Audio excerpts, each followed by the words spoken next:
Over the weekend, we learned that Bernie Sanders actually won the Nevada caucus.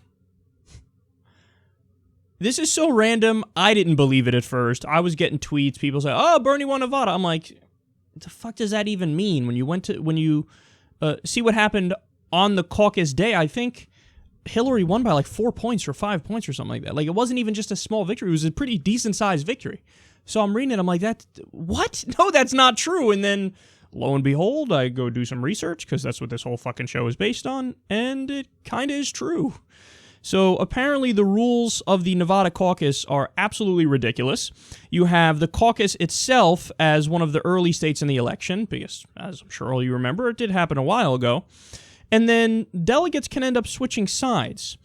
So you have the caucus itself, but then you have, over this past weekend, we had a state convention / caucus, where the people who were the delegates got together and they had their own caucus.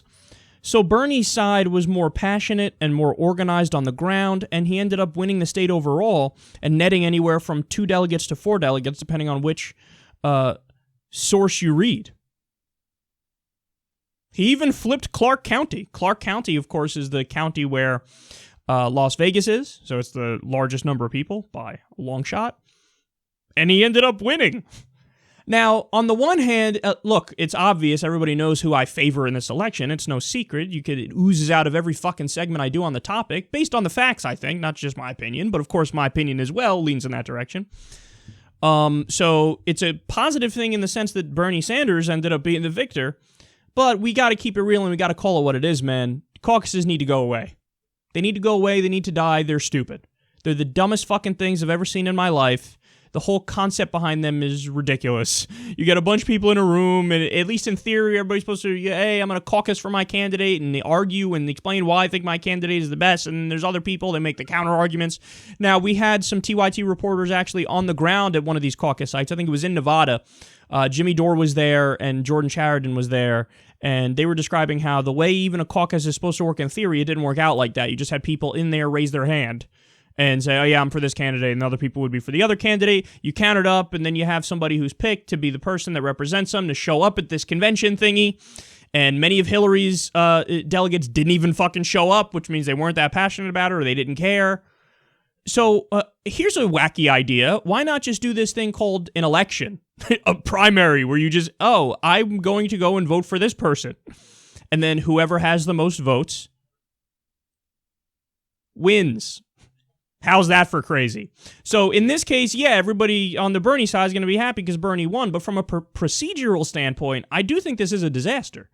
Because imagine the situation was reversed. Imagine it's a state where Bernie Sanders won, and then after the fact, at some goofy convention, they're like, actually, no, Hillary won. Bernie people would be like, revolution! Well, we already say political revolution, but they'd be literal revolution! Blah! They're overthrown. Yeah, that would be bullshit. And it's bullshit when it works against Hillary, too. Gotta keep it real, gotta call it what it is. So, and I don't know if there was an actual primary where people just went in and voted. Maybe Bernie would have won that way, too. I don't know, but the point is that's how it should be. And while I'm in the middle of this rant where we're talking about electoral politics, while we're at it, get rid of the fucking Electoral College. Okay? Get rid of the Senate while we're at it. Really? Nebraska gets 2 senators, and California, which has a population of 17 trillion, gets 2 as well? So, we'll overrepresent Nebraska, and that's fair because Nebraska has less people. How would that be fair? If it has less people, it has less people. Oh, but the way the founders set it up at the time, you want to have the small conservative states have as much say as the liberal states. Even if there's more liberal people in the country, you want the conservatives to override the will of the liberals and then get what they want. Or not. Or not. If we don't go to that system, what's Nebraska going to do? I'm going to secede.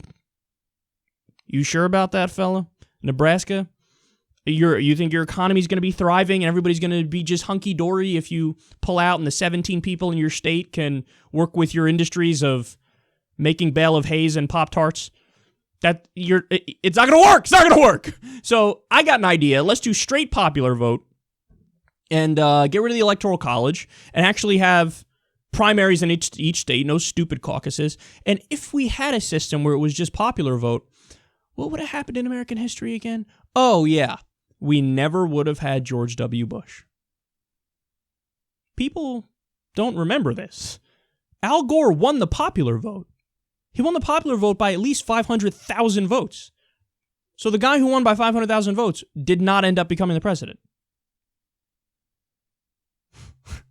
How can anybody say that system's democratic? That system is literally the opposite of democratic. It would be undemocratic.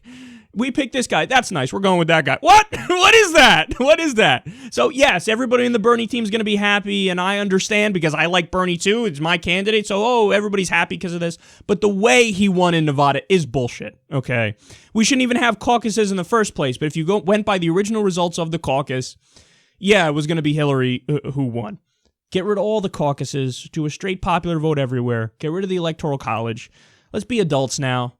Okay, and then I don't buy the arguments of, well, there's so many more liberal people in the country, so we got to balance it out by giving the conservatives more power and balancing it out. Or we just go by what the majority wants. Again, if it's a constitutional issue, that's off the table. The whole point of the Constitution is those things are rights. They're concrete. They're set in stone. You can't have the will of the majority override the rights of the minority. So a Constitution, all the rights in that, off the table. But everything else should be open to democratic opinion. And if you disagree with that, you're quite literally just undemocratic. So you pick what side you want to be on.